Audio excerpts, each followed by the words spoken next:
charlar ahora con nuestra segundo invitado, que es Florencia Marcarián, es una abogada previsional, a quien le damos la bienvenida aquí en Francamente con Fernando Robles. Buenas tardes, Florencia.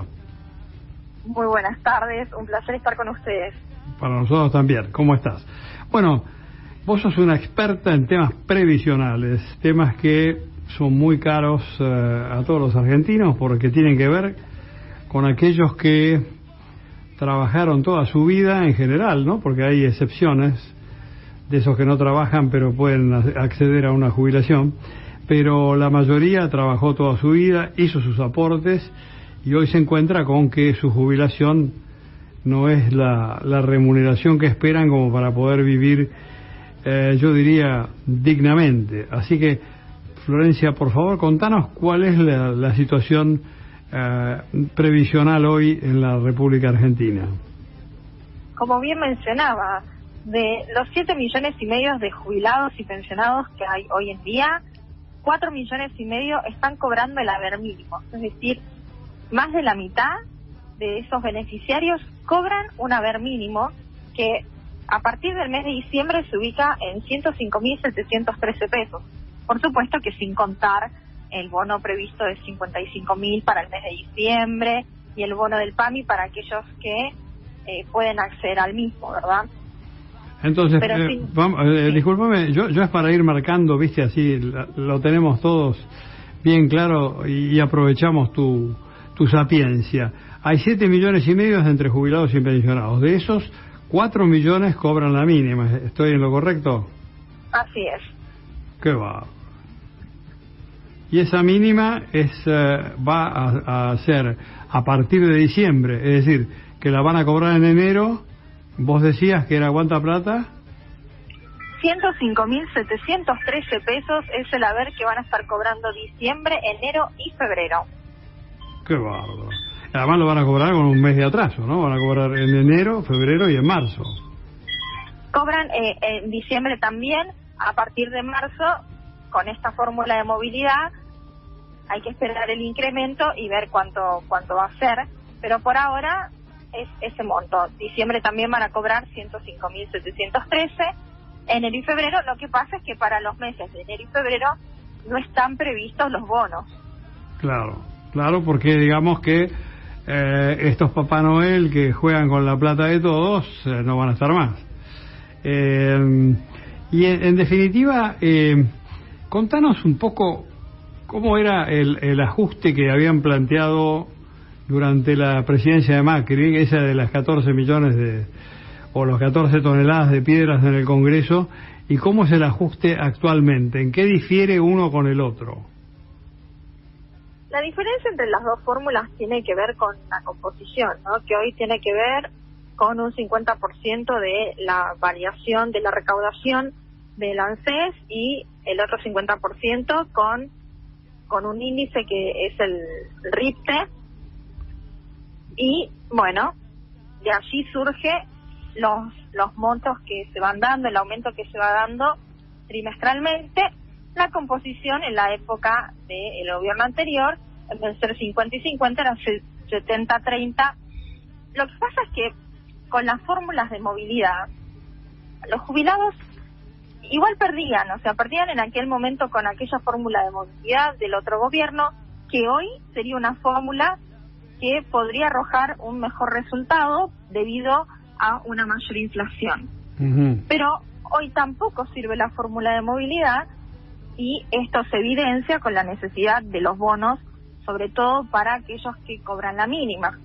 Y al ser discrecionales, porque esto tiene que ver con una decisión desde el organismo previsional, también hay muchos que se han quedado sin esa oportunidad, ¿no? Sin ese refuerzo, sin esa ayuda económica para hacer frente a la inflación. Claro, digamos que entonces vos nos estás explicando que con la anterior fórmula de ajuste hoy estarían un poquito menos mal. Podría ser que estuvieran un poquito mejor por el tema de la inflación. Pero esto es lo que pasa, ¿no? En épocas de mayor inflación quizás serviría aquella otra fórmula. Hoy en día, aparte hay que tener en cuenta que las mediciones son a un trimestre atrasado. Claro. Entonces ese 20.87% de aumento que se les va a dar a partir de diciembre y hasta el mes de febrero es lo que surge del análisis que se hace a trimestre vencido. Ahora, de esos 4 millones que cobran la mínima, vos te estás refiriendo a jubilaciones y pensiones también, ¿no es cierto? Jubilaciones y pensiones, así es. ¿La pensión que es el 70% de la jubilación? Así es el 70% de lo que cobraba el titular, digamos, la persona que falleció. Así es, sí. Ahora, ¿no sería más fácil que el ajuste fuera por inflación y, digamos, mucho más transparente, además? Podría pensarse en la inflación, también podría pensarse en la canasta básica de los jubilados, hoy por encima de los 300.000 pesos, y una jubilación mínima que no llega a cubrir la mitad de esa canasta básica, y esto genera graves problemas en los jubilados, en los pensionados, primero porque es uno de los sectores más vulnerables de nuestra sociedad, y además porque tienen otros tipos de gastos, como por ejemplo, el 20% en general lo destinan ese haber, esa jubilación o esa pensión, a medicamentos, gastos de farmacia, más allá de las ayudas que reciben del PAMI. Florencia, explícanos qué es la canasta básica.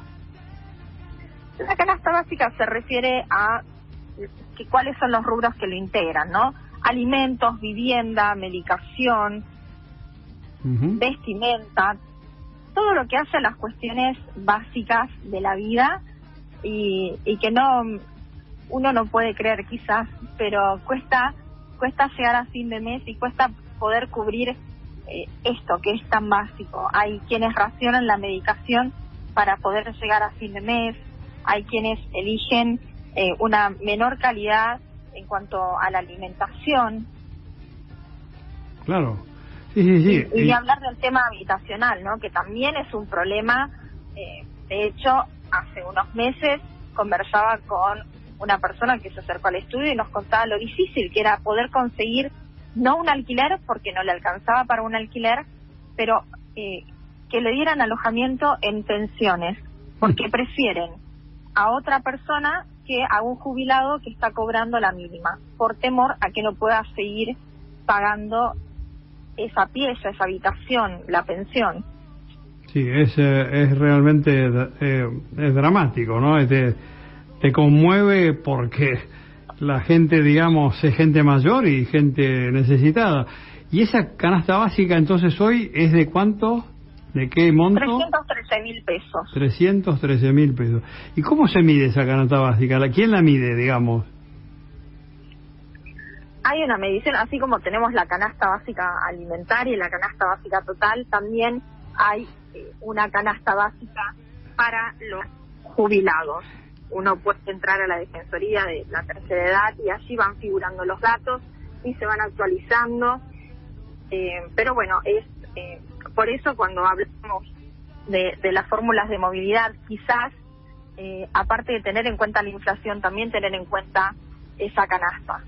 Y Florencia, esa canasta la mide entonces, vos hablabas de la Defensoría de la Tercera Edad, ¿sigue estando el doctor Semino allí?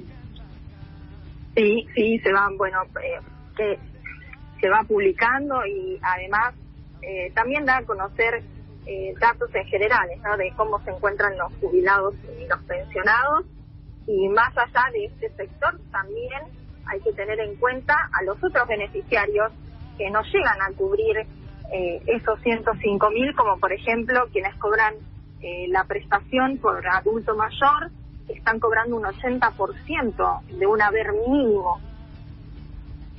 A ver, un adulto mayor, ¿qué es un adulto mayor? Es una pensión que se otorgó durante el gobierno anterior, así tuvo su origen, y es para aquellas personas que, tanto mujeres como hombres, que tenían 65 años, pero que no podían acceder a una moratoria para completar los años que les faltaban. Ajá. Entonces, como se quedaban sin jubilación y necesitaban, claro, por supuesto, algo que se pareciera a la jubilación, llegó entonces la FUAM. que ofrece un 80% de una jubilación mínima. Claro, está clarísimo. Y quiere decir que esta canasta básica que vos nos contás, que suma o llega a 313.000 pesos, la mínima son 105.000, con lo cual esto no llega ni al tercio de lo que es la canasta básica. Así es, pero hay que tener en cuenta, bueno, que sí hay una ayuda, que son los 55.000 pesos del bono que se ofrece por el mes de diciembre, y para los que están afiliados al PAMI, tienen 60 años de edad o mayores de esa edad, y cobran hasta un haber mínimo y medio, para ellos hay un bono de 15.000 pesos.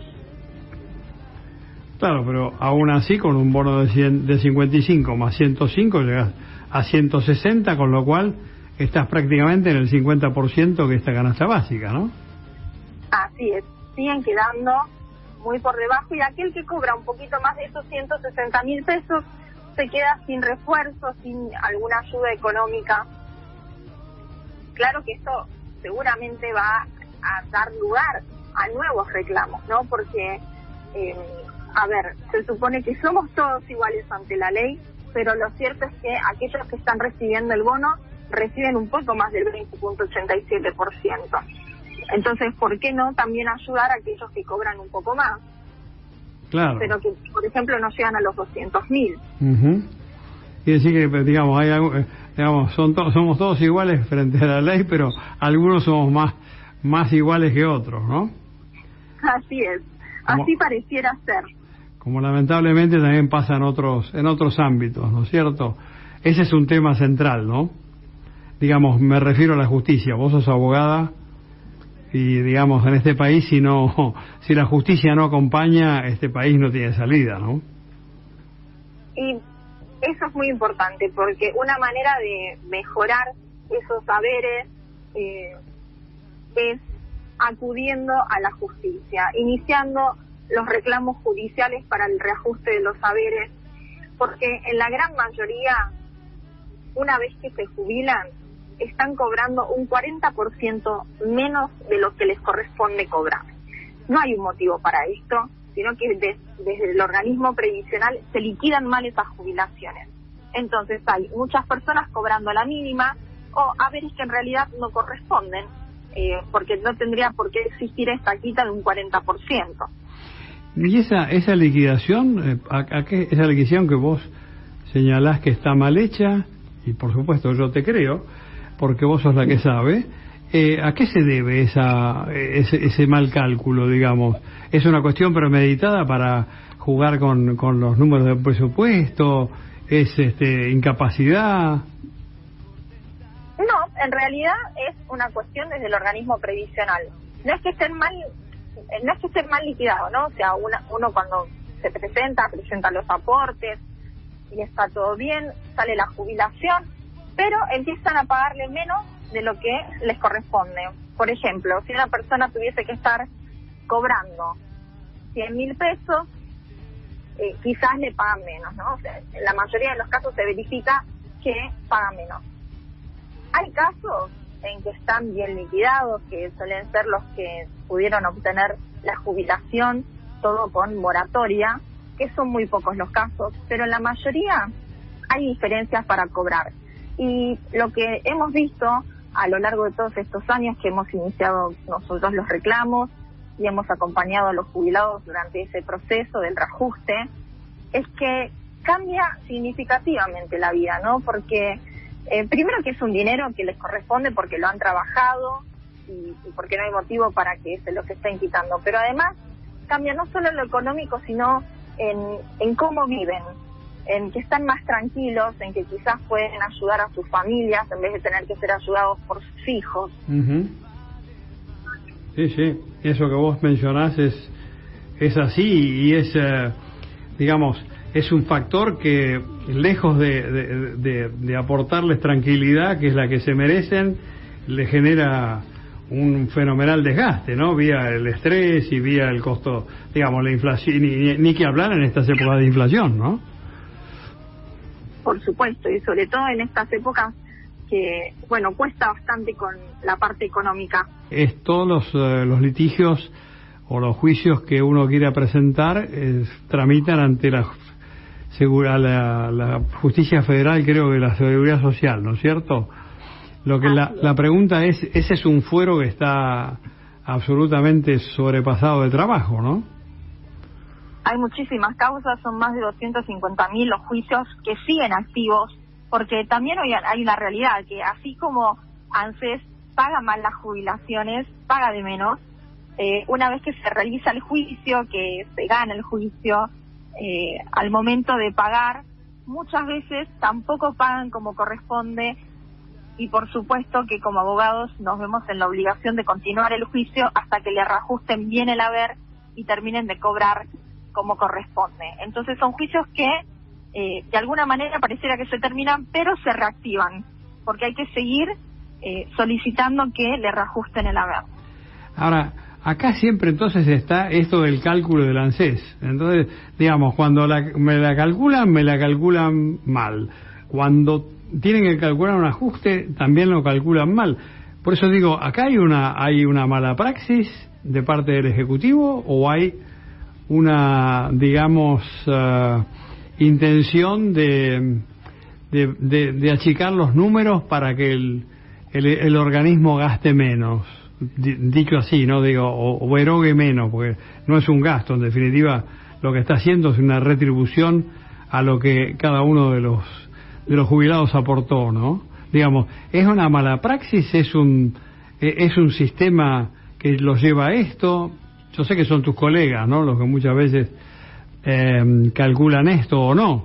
A lo mejor son contadores, no tengo ni idea.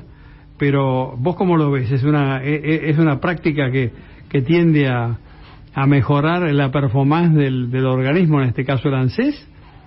¿O es mala praxis? Desde el organismo es una práctica que tiende a hacer el ajuste justamente con estos sectores, ¿no?, con los jubilados y los pensionados. Y también hay que tener presente que así como quienes defendemos a los jubilados y a los pensionados en la justicia nos vemos en la obligación de defender sus intereses, así también los abogados del ANSES. Por eso siempre se encuentra uno con las apelaciones, con que se demora el juicio por estas cuestiones, con que presentan recursos extraordinarios para llevarlo a la corte. Es una manera de dilatar el proceso y de hacerlo un poquito más extenso, ¿no? Y entonces demorar el pago de tanto del retroactivo como del reajuste del haber. Claro, es decir, estaríamos, digamos, frente a una, a ver cómo decirlo, frente a que la prioridad financiera está por encima de la ley. Pareciera. ¿Vos coincidís con eso? Yo sé, pero... si querés contestar o si no hay problema, pero digamos, por lo que vos nos explicás, pareciera que, digamos, la prioridad la tiene la cuestión financiera. Y sí, la ley, bueno, vamos a ir maniobrando a ver cómo podemos hacer para ir diluyendo en el tiempo esta cuestión o esta obligación financiera que tiene la ANSES para toda la clase jubilada, ¿no? Es que parece increíble, pero el jubilado se ve prácticamente forzado a iniciar estos reajustes para poder cobrar lo que en realidad tendría que haber estado cobrando desde el momento en que se jubiló. Claro. Y como mencionaba, ¿no?, las diferencias son muy importantes. A veces no, a veces hay gente que está cobrando bien, pero por supuesto que reclama porque es su derecho. Pero hay gente que le cambia radicalmente la vida. Gente que uno ve que tuvo dificultades en cuanto a la salud y que quizás cobrando como debería haber cobrado desde el primer momento, hubiera estado mucho mejor y se hubiera ahorrado tantos problemas. Entonces, esto, ¿no? Se ven forzados a iniciar un juicio. Uh-huh. Pero bueno, es una manera de recomponer ese haber. Y hoy en día, esos juicios que antes duraban entre 8 y 10 años, que es mucho tiempo para un jubilado, hoy todo se ha agilizado y duran 3 años. En 3 años están cobrando lo que les corresponde. Antes duraban algo así como 8 años. Así es, entre 8 y 10 años duraban, ¿no? Porque bueno, también hay una cuestión que tiene que ver con la digitalización, que Hoy en día todo es mucho más ágil, es muy raro que los abogados nos presentemos en tribunales, es más por una cuestión, casos específicos, algunas cuestiones de difícil resolución, pero en la mayor parte tramita digitalmente. Entonces esto hace que en vez de durar estos 8 años, duren 3 años. Ajá. Muy bien. La última pregunta con relación a los juzgados de la Seguridad Social. ¿Están todos con jueces a cargo o hay juzgados con jueces vacantes? Hay con jueces vacantes, hay subrogantes. ¿Cuántos son, Florencia? Sí, hay un par.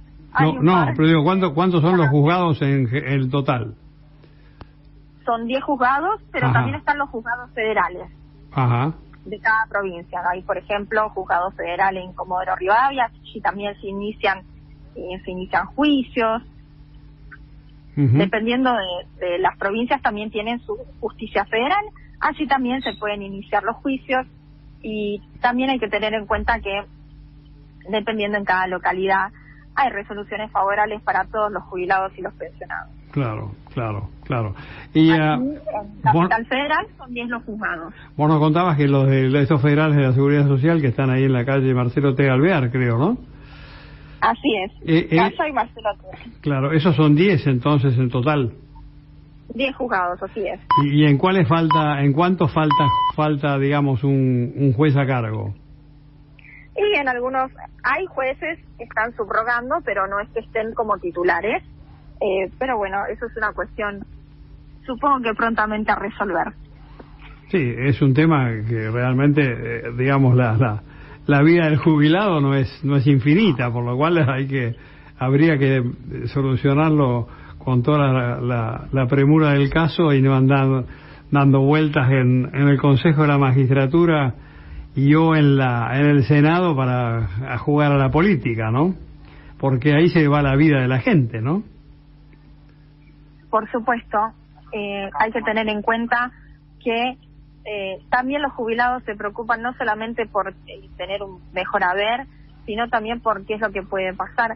Incluso hay quienes hacen la consulta, ¿no? Cuando vienen para hacer un juicio, también está esta cuestión de qué pasa si el día de mañana no estoy, qué va a pasar con ese juicio. Claro. Bueno, también llevarle la tranquilidad, porque a veces muchos piensan en la familia, que esos juicios van a continuar, que si no tienen un cónyuge, un conviviente, están los hijos que también lo pueden cobrar.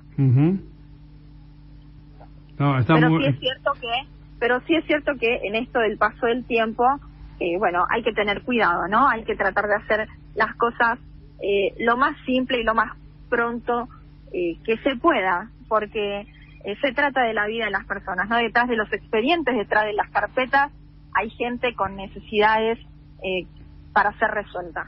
Sí, efectivamente. Bueno, Florencia, nos has dado un muy buen panorama de lo que es hoy la cuestión previsional en la República Argentina, que tiene muchas aristas o muchas facetas para mejorar, y sobre todo, bueno, lo que hay que mejorar es ni más ni menos que la remuneración que todos los meses va al bolsillo del jubilado, ¿no? Así es. Bueno, te agradezco mucho estos minutos y no va a ser la primera vez y la última que nos vamos a charlar, así que muchas gracias por estos minutos, que estés bien, cuídate y seguimos en contacto. Muchísimas gracias a ustedes, que tengan una muy buena tarde. Gracias, Florencia. Fue Florencia Marcarián, abogada previsional, quien nos dio un panorama bastante completo, por cierto, muy completo,